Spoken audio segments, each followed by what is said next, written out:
The right to believe is a fundamental human right. Yet around the world, millions of Christians are denied this freedom. Worse, they are actively persecuted because of their faith. Every year, Open Doors publishes the World Watch List to wake up the world to the 50 countries where Christians face the most extreme persecution. And here are the top 5 countries on the list. The most dangerous places in the world to be a Christian. Number 5. Pakistan. Christians in Pakistan are facing unprecedented levels of violence. At least 160 Christian buildings were attacked in 2017. Over 700 Christian women and girls were forcibly married.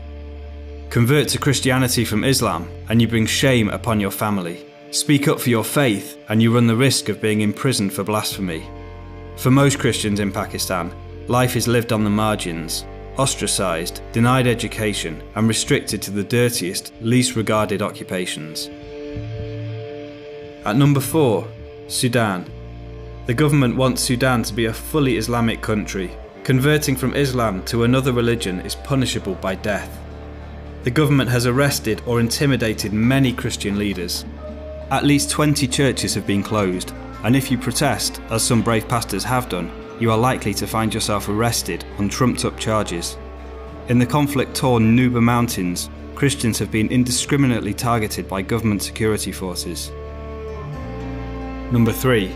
Somalia. If you are even suspected of being a Christian in Somalia, you could be murdered on the spot. At least 23 suspected converts were killed last year.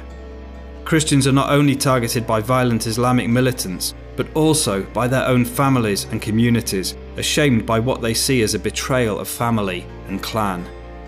So becoming a Christian in Somalia means choosing a life of intimidation, harassment, and even death, which is why Somali Christians keep their faith as secret as possible.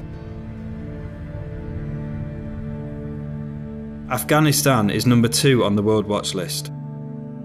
All Afghan Christians are secret believers.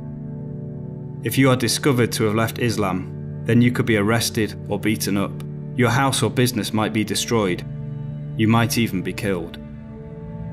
Some converts are even classed as insane and sent to psychiatric hospitals.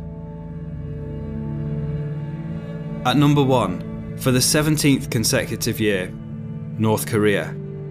The leaders are worshipped as gods, and Christians are considered enemies of the state.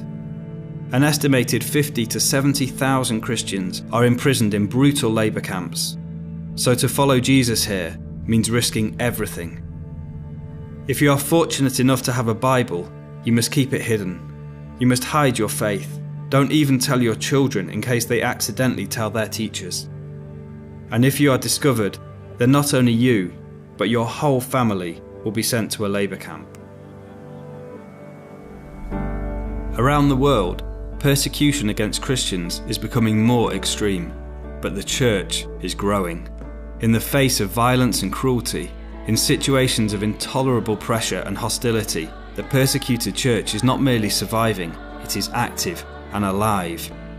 This is our family, and they need our long-term support.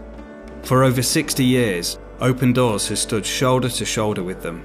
Our underground networks smuggle Bibles and literature, offer legal advice, train church leaders and other Christians, and provide vital practical support such as trauma care and emergency aid.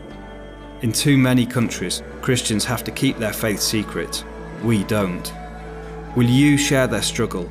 Will you wake up the world to the reality of persecution? Because your prayers, your gifts, your voices are needed today more than ever before.